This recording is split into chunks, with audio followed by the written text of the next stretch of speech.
बिस्मिल्लाहिर्रहमानिर्रहीम। अस्सलाम वालेकुम स्टूडेंट्स। आज हम लोग इल्म की फ़र्ज़ियत और फ़जीलत के बारे में पढ़ेंगे।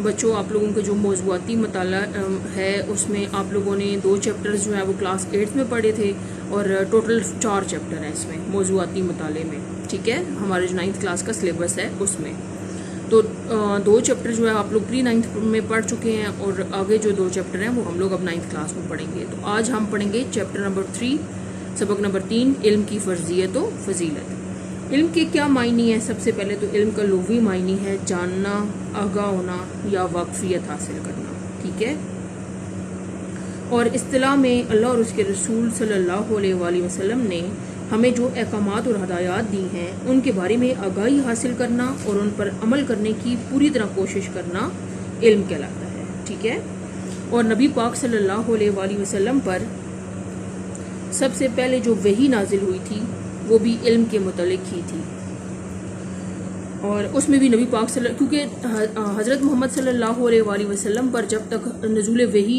का सिलसिला शुरू नहीं हुआ था तो आप पढ़ना लिखना नहीं जानते थे। तो उस वक्त भी जब अल्लाह ताला ने उन पर पहली वही नाजिल की तो उसमें उनको कहा गया कि पढ़िए। ठीक है, अपने परवरदिगार के नाम से पढ़िए जिसने आप सबको पैदा किया, इंसान को खून की फुटकी से बनाया। पढ़िए कि आपका परवरदिगार बड़ा करीम है जिसने कलम के ज़रिए इल्म सिखाया और इंसान को वो कुछ सिखाया जिसका उसे इल्म नहीं था। ठीक है, ये कुरान पाक की सबसे पहले जो नाजिल होने वाली आयात थी वो ये थी। अब बच्चों, ये है कि इंसान क्योंकि अशरफुल मखलूक़ात है तो उसके लिए क्यों ज़रूरी है कि वो इल्म हासिल करे?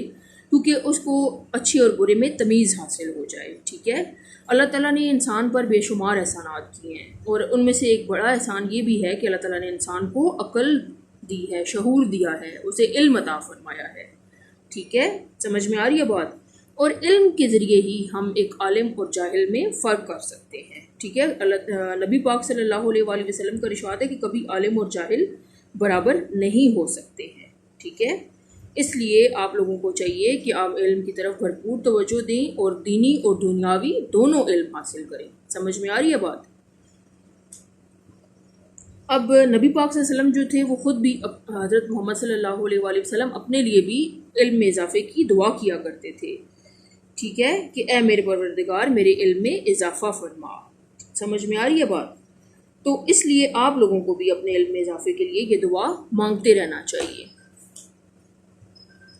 और आगे आप लोग इस चैप्टर में असूल इल्म की अहमियत है उसके बारे में मैं आपको बताऊंगी। इल्म की फ़जीलत है और आप लोगों के बच्चों बात ये टॉपिक को इतना डिफ़िकल्ट नहीं है। ठीक है, आप लोग पढ़ेंगे तो उसमें सारी चीज़ें आपकी समझ में आती जाएंगी। ठीक है, और रसूल इल्म की क्या अहमियत है कि जी माँ की गोद से लेकर कब्र तक इल्म हासिल करना चाहिए। अल्लाह और उसके रसूल का क्या इरशाद है कि अल्लाह ताला और रसूल सल्लल्लाहु अलैहि वसल्लम ने हमें यही बताया है कि अल्लाह ताला के जो अहकामात हैं वो हमारा उन पर हम अमल करेंगे और नबी पाक सल्लल्लाहु अलैहि वसल्लम की उसवाए हुसना पर तो हम दीनी इल्म हासिल करेंगे। ठीक है, और दुनियावी इल्म जो है वो हम इसके अलावा साइंसी इल्म के बारे में अगर इल्म हासिल करते हैं या दीगर अलूम के बारे में तो वो हमारा दुनियावी इल्म हो जाएगा। तो इसलिए हमारे लिए ज़रूरी है कि हम अपनी बेहतरी के लिए, ठीक है, इल्म हासिल करें, क्योंकि इल्म हासिल करेंगे तो आपका अपना फ़ायदा होगा। ठीक है, उसके लिए आपके अपने के लिए ज़रूरी है कि आप लोग इल्म हासिल करें।